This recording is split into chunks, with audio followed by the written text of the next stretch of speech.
রমজানের বাকি আর মাত্র 2 সপ্তাহ। পবিত্র এই মাসকে সামনে রেখে এরই মধ্যে জমে উঠেছে সৌদি আরবের ভেড়ার মাংসের বাজার। বিশেষ করে ইফতারের জন্য ভালো মানের ভেড়ার মাংস কিনতে ভিড় বাড়ছে ক্রেতাদের। মহান আল্লাহ তাআলার সন্তুষ্টি অর্জনের জন্য পবিত্র রমজানে মুসলিমরা সূর্যোদয় থেকে সূর্যাস্ত পর্যন্ত রোজা পালন করেন এবং ইফতারে পরিবারের সঙ্গে নানা পদের খাবার ভাগ করে খান।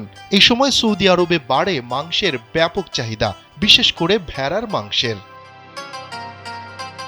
সৌদিতে সবচেয়ে বেশি চাহিদা রয়েছে সোয়াকনি ভেড়ার, যা কোমল ও সুস্বাদু মাংসের জন্য বিখ্যাত। তবে সুদানে চলমান যুদ্ধের কারণে বাধাগ্রস্ত হচ্ছে এই বিশেষ জাতের ভেড়ার আমদানি, ফলে দাম বেড়ে গেছে। এমনকি আসন্ন পবিত্র রমজানেও নতুন করে দাম বৃদ্ধির আশঙ্কা করা হচ্ছে। সৌদি আরবের সংবাদ মাধ্যম আল ওয়াতান এর এক প্রতিবেদনে বলা হয়েছে, বর্তমানে 50 থেকে 60 কেজি ওজনের এক একটি সোয়াকনি ভেড়ার দাম 1700 থেকে 2000 সৌদি রিয়াল, বাংলাদেশি মুদ্রায় যার পরিমাণ 55,000 থেকে 60,000 টাকা। ব্যবসায়ীদের মতে সুদানের সংঘাতের কারণে সরবরাহ কমে গেছে, তাই দাম বেড়েছে। যদিও যুদ্ধের আগে দাম কেমন ছিল তা স্পষ্টভাবে বলা হয়নি ওই প্রতিবেদনে।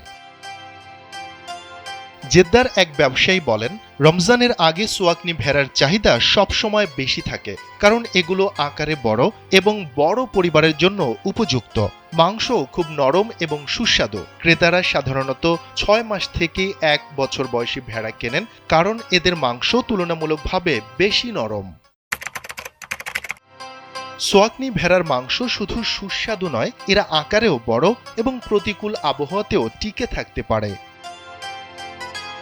50 কেজির বেশি ওজনের এই ভেড়াগুলো গরম ও খরাপ্রবণ অঞ্চলে ভালোভাবে মানিয়ে নিতে পারে, যা মরুভূমিতে চাষের জন্য উপযুক্ত। সৌদি আরবের মাংস ব্যবসায়ীরা বলছেন, যেহেতু চাহিদা বাড়ছে, তাই আসন্ন পবিত্র রমজানের কাছাকাছি সময়ে দাম আরও এক দফা বাড়তে পারে। শফিকুল ইসলাম শান্ত, কালবেলা।